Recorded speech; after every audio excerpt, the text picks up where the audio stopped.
Hello friends, I am Akhilesh Meena. I will discuss about question number 13. What is the difference between displacement and double displacement reactions? Write equations for these reactions. Students, इस question के 2 parts हैं, displacement reactions and double displacement reactions and after that इनके chemical equations भी हमको यहाँ पे समझानी है। तो फर्स्ट ऑफ ऑल डिस्कस करेंगे डिस्प्लेसमेंट रिएक्शंस का।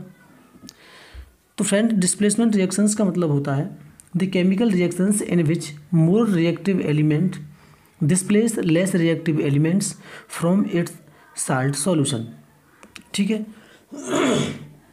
मतलब एक more reactive element less reactive element को उसके कंपाउंड से डिस्प्लेस करता है। ऐसी केमिकल रिएक्शंस के लिए डिस्प्लेसमेंट रिएक्शंस बोलते हैं। अब यहाँ पे कौन मोर रिएक्टिव होता है, कौन लेस रिएक्टिव होता है, इसके लिए आपको रिएक्टिविटी सीरीज़ देखनी होगी। रिएक्टिविटी सीरीज में क्या हुआ है फ्रेंड्स, वहाँ मेटल्स को उनकी एक्टिविटी के डिक्रीजिंग ऑर्डर में अरेंज किया है। ठीक है, उनकी एक्टिविटी के डिक्रीजिंग ऑर्डर में अरेंज किया है, जिसे हम रिएक्टिविटी सीरीज बोलते हैं।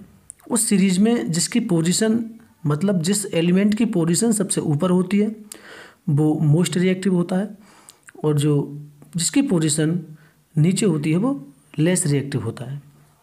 अब यहाँ क्या है, देखो इसकी थ्योरी बताने से पहले, मतलब मैं इसको एक केमिकल रिएक्शन के थ्रू आपको समझाऊंगा। यहाँ कॉपर सल्फेट के सॉल्यूशन में हमने आयरन मिक्स किया है। ठीक है, ये कॉपर सल्फेट है, इसमें आयरन मिक्स किया है, तो ferrous sulphate and copper as a products हमको ऑब्टेन होंगे इन दिस रिएक्शन। तो स्टूडेंट, यहाँ क्या हुआ है, Fe ने कॉपर की पोजीशन ली है, मतलब CuSO4 से Cu को डिस्प्लेस किया है। देखो इधर आ गया, वो अलग हो गया। किसने किया है? Fe ने।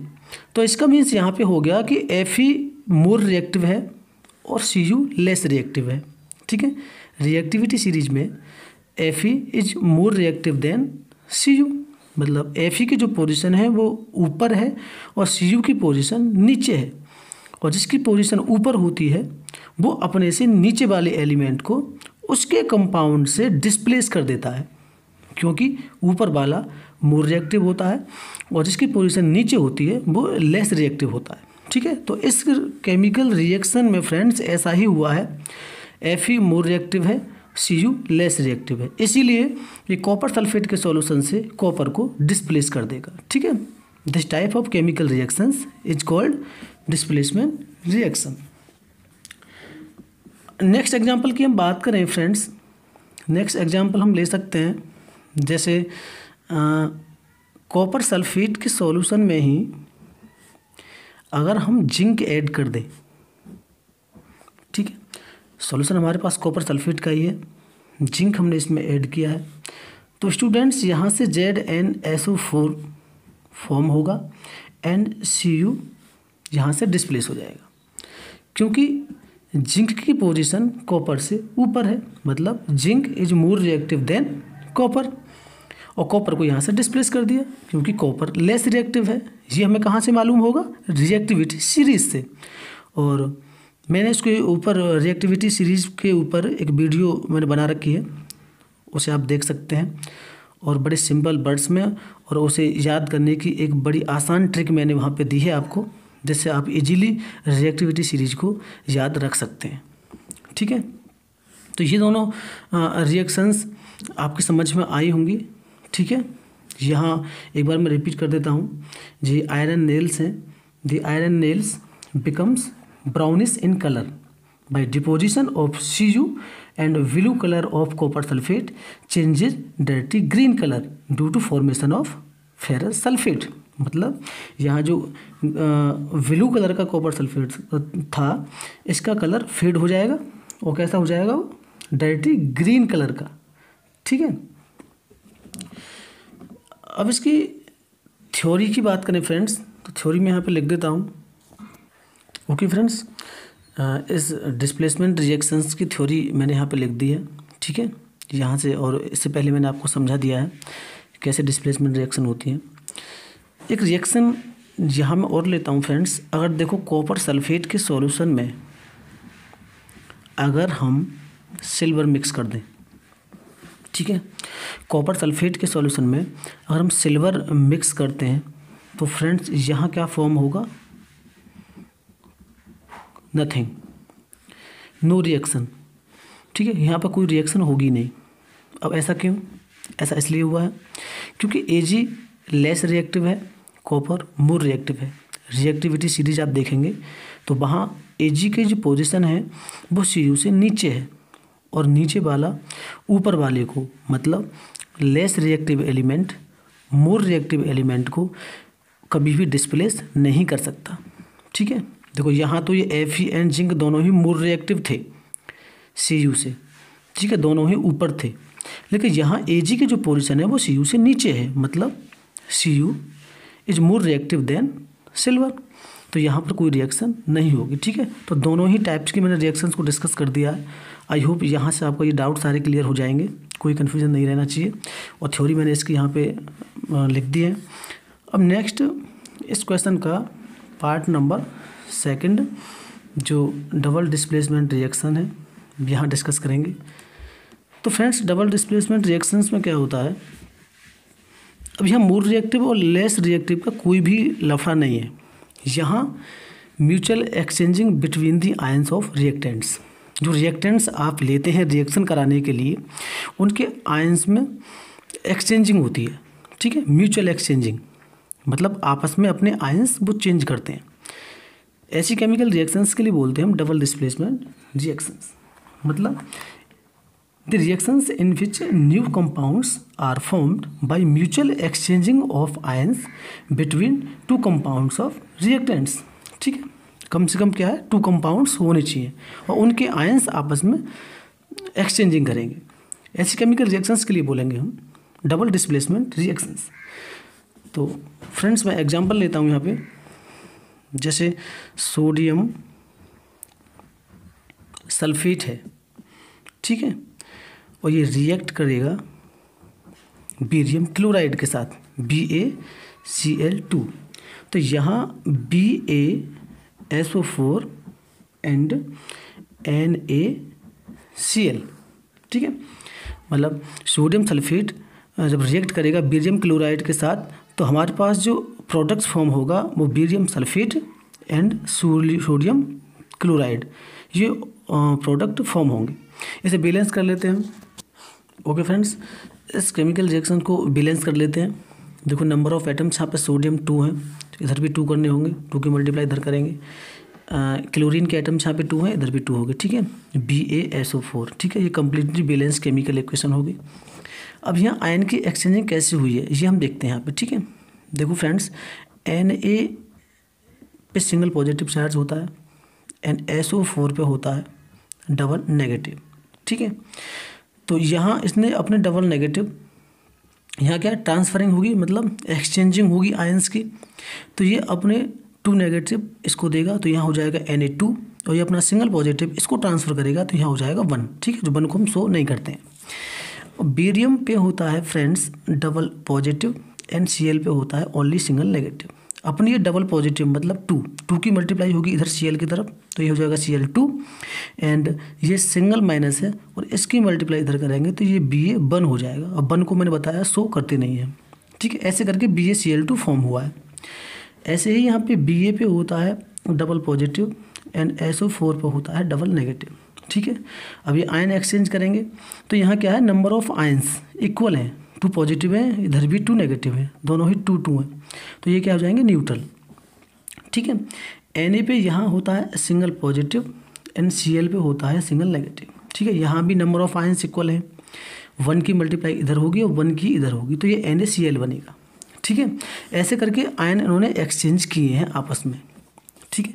अब यहाँ ये जो Na प्लस है, ये वाला Na इस वाले कंपाउंड के साथ, इस वाले कंपाउंड में जो नेगेटिव वाला है मतलब Cl इसके साथ, ठीक है, मिलेगा, इसके साथ रिएक्शन करेगा तो ये NaCl हो जाएगा यहाँ से, ठीक है। अब ये SO4 इस कंपाउंड का जो नेगेटिव पार्ट है इस कंपाउंड के पॉजिटिव पार्ट के साथ रिएक्ट करेगा। SO4 यहाँ पे डबल माइनस था और ये Ba डबल पॉजिटिव के साथ मिलेगा तो ये BaSO4 बन जाएगा। ठीक है, ये क्या है, आपस में आयन एक्सचेंज कर रहे हैं। ठीक है ना, देखिए एक बार मैं रिपीट कर रहा हूँ। मैंने क्या बोला था कि कम से कम 2 कंपाउंड्स होने चाहिए। ठीक है, कम से कम 2 कंपाउंड्स होने चाहिए, मतलब mutual exchange of ions between 2 compounds of reactants. Compounds 2 होने चाहिए। अब उन दोनों कंपाउंड्स के में आयन एक्सचेंजिंग होती है। अब यहाँ इस कंपाउंड का जो पॉजिटिव वाला पार्ट है इस कंपाउंड के नेगेटिव वाले पार्ट के साथ रिएक्ट करेगा। तो इसका पॉजिटिव पार्ट कौन सा है, Na+, इसका नेगेटिव कौन सा है, Cl-। तो NaCl से रिएक्ट करेगा तब जाके NaCl फॉर्म हुआ है। ठीक है, और इसका नेगेटिव इसके पॉजिटिव के साथ रिएक्ट करेगा। तो नेगेटिव इसका SO4 है, उसका पॉजिटिव Ba, तो BaSO4 फॉर्म हुआ है। ठीक है, ऐसे करके इन्होंने आपस में अपने आयन एक्सचेंज किए हैं। नेक्स्ट एग्जांपल और ले सकते हैं हम। देखो इसका ये नंबर 1 एग्जांपल था और नेक्स्ट एग्जांपल हम ले सकते हैं, जैसे NaCl है। ठीक है, NaCl जब रिएक्ट करता है सिल्वर नाइट्रेट के साथ, ठीक है, AgNO3 के साथ, तो स्टूडेंट्स यहाँ silver chloride and sodium nitrate form होंगे। ठीक है, एज ए प्रोडक्ट्स। ठीक है, AgCl एंड NaNO3। अब यहाँ क्या हुआ है, देखो यहाँ Na+ सोडियम पे सिंगल पॉजिटिव होता है, Cl पे सिंगल नेगेटिव होता है, Ag पे सिंगल पॉजिटिव होता है, NO3 पे सिंगल नेगेटिव होता है। Ag पे यहाँ सिंगल पॉजिटिव, Cl पे सिंगल नेगेटिव, Na पे सिंगल पॉजिटिव एंड NO3 पे सिंगल नेगेटिव। ठीक है, अब एक्सचेंजिंग कैसे हुई है, मैंने बोला देखो इस कंपाउंड का पॉजिटिव पार्ट इस कंपाउंड के नेगेटिव पार्ट के साथ मिलेगा। तो इसका पॉजिटिव पार्ट है Na, इसका नेगेटिव पार्ट है NO3, तब जाके NaNO3 फॉर्म हुआ है। इसका अब नेगेटिव पार्ट इसके पॉजिटिव के साथ मिलेगा। ठीक है, मतलब चार्जेस इक्वल होने चाहिए। अब जानते हैं कि जो अट्रैक्शन होता है तो वो अनलाइक चार्जेस के बीच में होता है, नेगेटिव पॉजिटिव की तरफ ही अट्रैक्ट होगा। ठीक है, पॉजिटिव पॉजिटिव की तरफ कभी नहीं होगा और नेगेटिव नेगेटिव की तरफ कभी नहीं होगा। ठीक है, चार्जेस कैसे होने चाहिए, ऑपोजिट। तो इसका नेगेटिव इसके पॉजिटिव के साथ और इसका पॉजिटिव इसके नेगेटिव के साथ रिएक्ट करेंगे। ठीक है, तो इसका नेगेटिव Cl, इसका पॉजिटिव Ag, तो यहाँ हो गया AgCl फॉर्म। ठीक है, आई होप ये दोनों रिएक्शंस आपकी समझ में आई होंगी। ठीक है, तो ऐसे रिएक्शंस को बोलते हैं फ्रेंड्स डबल डिस्प्लेसमेंट रिएक्शंस, क्योंकि यहाँ कंपाउंड्स के बीच में आयंस की एक्सचेंजिंग हुई है। ठीक है, अब मैं इसका थ्योरी जो थ्योरेटिकल पार्ट होगा वो मैं लिख देता हूँ। ओके स्टूडेंट्स, मैंने इसकी थ्योरी यहाँ पे लिख दी है। ठीक है, a reaction in which new compounds are form by mutual exchange of ions between 2 compounds of reactants. ठीक है, रिएक्टेंट्स के जो कंपाउंड्स हैं आपस में आयन एक्सचेंज करेंगे। ठीक है, नेक्स्ट मूव करते हैं क्वेश्चन नंबर 14 पे। Question number 14, in the refining of silver, मतलब सिल्वर का यहाँ प्योरीफिकेशन कर रहे हैं। The recovery of silver from silver nitrate, किससे ऑब्टेन करेंगे सिल्वर को, सिल्वर नाइट्रेट से। Solution involve displacement bye copper metal, write down the chemical reactions involve. ठीक है, मतलब यहाँ प्योरीफिकेशन हो रहा है सिल्वर का, किससे, सिल्वर नाइट्रेट से, और वहाँ डिस्प्लेसमेंट किसके द्वारा हो रहा है, कॉपर मेटल के द्वारा। तो वो हमें केमिकल रिएक्शंस यहाँ पे लिखनी है। ठीक है, देखो हम सिल्वर ऑब्टेन कर रहे हैं किससे, सिल्वर नाइट्रेट से, ऐसा क्वेश्चन कह रहा है। ठीक है, सिल्वर नाइट्रेट है और सिल्वर नाइट्रेट से हमें जो ऑब्टेन करना है वो सिल्वर करना है। ठीक है, लेकिन यहाँ कह रहा है कि सिल्वर नाइट्रेट सॉल्यूशन का जो डिस्प्लेसमेंट हो रहा है वो कॉपर मेटल से हो रहा है। ठीक है, मतलब कॉपर की रिएक्शन इधर होगी। और रिएक्टिविटी सीरीज में हमने ये ऑलरेडी स्टडी किया है। ओके फ्रेंड्स, देखो सिल्वर नाइट्रेट की रिएक्शन यहाँ कॉपर से हो रही है और ये क्या हम अकॉर्डिंग टू क्वेश्चन कर रहे हैं। ऐसा क्वेश्चन कह रहा है सिल्वर नाइट्रेट में हमें सिल्वर यहाँ से सेपरेट करना है, निकालना है, लेकिन यहाँ पर सिल्वर का जो डिस्प्लेसमेंट होगा वो कॉपर के द्वारा हो रहा है, ऐसा क्वेश्चन कह रहा है। ठीक है, तो फ्रेंड्स हम जानते हैं रिएक्टिविटी सीरीज में कि copper is more reactive than silver. Copper की पोजीशन रिएक्टिविटी सीरीज में ऊपर है और सिल्वर की नीचे है।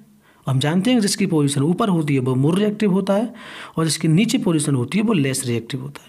ठीक है, तो यहाँ से जो प्रोडक्ट फॉर्म होगा फ्रेंड्स, कॉपर नाइट्रेट होगा, CuNO3 का होल ट्वाइस। ठीक है, ये क्या है, कॉपर नाइट्रेट है और यहाँ से सिल्वर। ठीक है, और ये क्या है, एक्वाइस सॉल्यूशन में फॉर्म होगा। ठीक है, मतलब वाटर इसमें मिक्स होगा और सिल्वर सॉलिड स्टेट में। जहाँ कॉपर क्या था, सॉलिड फॉर्म में था और सिल्वर नाइट्रेट क्या था, एक्वाइस फॉर्म में था। ठीक है, सिल्वर नाइट्रेट रिएक्ट कर रहा है कॉपर के साथ, तो कॉपर ने सिल्वर को डिस्प्लेस किया है। क्यों, कॉपर मोर रिएक्टिव है सिल्वर से। ठीक है, तो कॉपर नाइट्रेट फॉर्म होगा एंड सिल्वर यहाँ से डिस्प्लेस हो जाएगा। ठीक है, और हमें सिल्वर ही ऑब्टेन करना था। इसे बैलेंस कर लेते हैं फ्रेंड्स। सिल्वर देखो यहाँ पे नाइट्रोजन का ओनली 1 एटम है, इधर 2 एटम्स हैं, तो इधर 2 करने के लिए 2 की मल्टीप्लाई करनी होगी।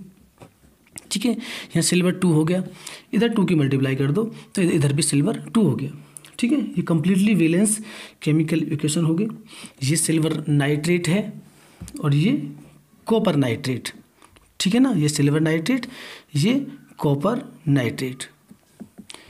आई होप ये क्वेश्चंस जो 13 एंड 14 थे इस वीडियो में हमने डिस्कस किए, आपके समझ आए होंगे। एक सिंपल लैंग्वेज में हमने इनको डिफ़ाइन किया है, एक्सप्लेन किया है। Thanks for watching.